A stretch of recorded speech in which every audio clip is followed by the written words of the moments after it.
Čaute ľudia, dnes som robil ďalší extrémne lacný recept. Urobil som granadír. No tak sa poďte pozrieť, ako sa mi to podarilo.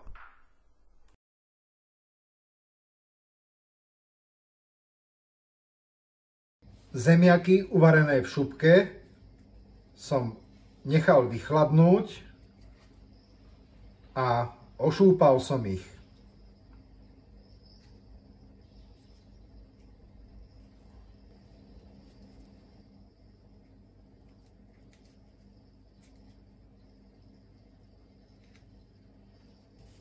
Cibuľu som nakrájal na drobnejšie kúsky.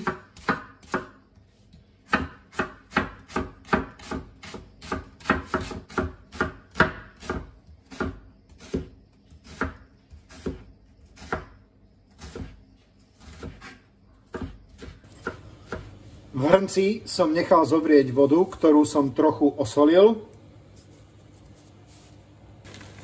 A pridal som cestovinové fliačky, ktoré som uvaril podľa návodu.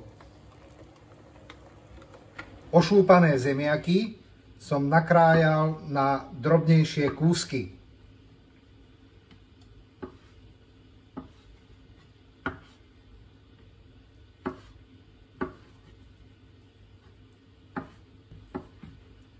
Pre tento recept som vybral zemiaky, ktoré poznáme ako ružiaky.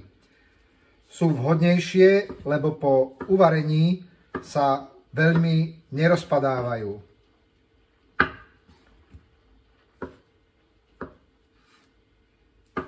Uvarené cestoviny som scedil.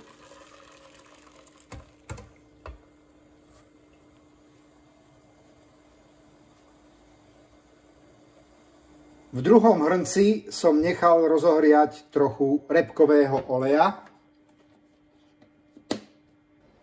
Keď bol olej dostatočne horúci, pridal som doň nadrobno nakrájanú cibuľu.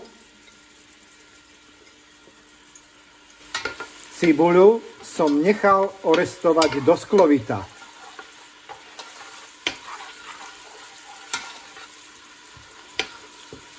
Do orestovanej cibule som pridal nakrájané zemiaky a nechal som ich trochu opiecť.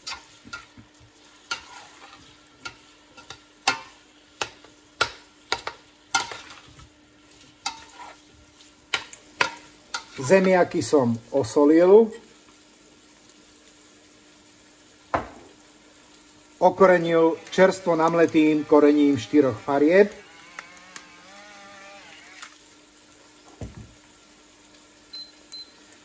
A zaprášil som ich sladkou mletou paprikou.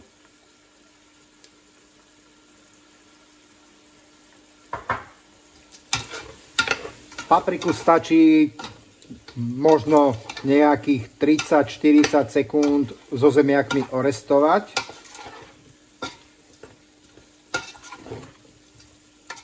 No a teraz k zemiakom pridám uvarené cestovinové fliačky.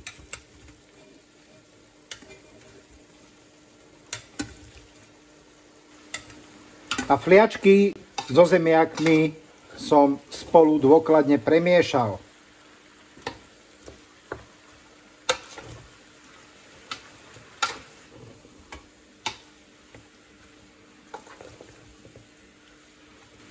Fliačky som ochutnal.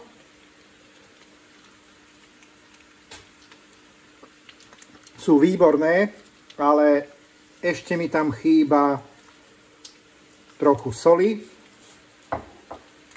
a čerstvo namletého korenia.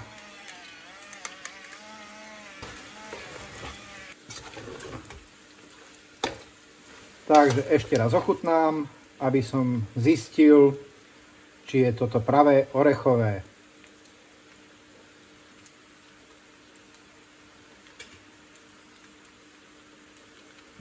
Teraz je to presne také, ako som to chcel mať. Granadír mám hotový a teraz si môžem naložiť porciu na tanier.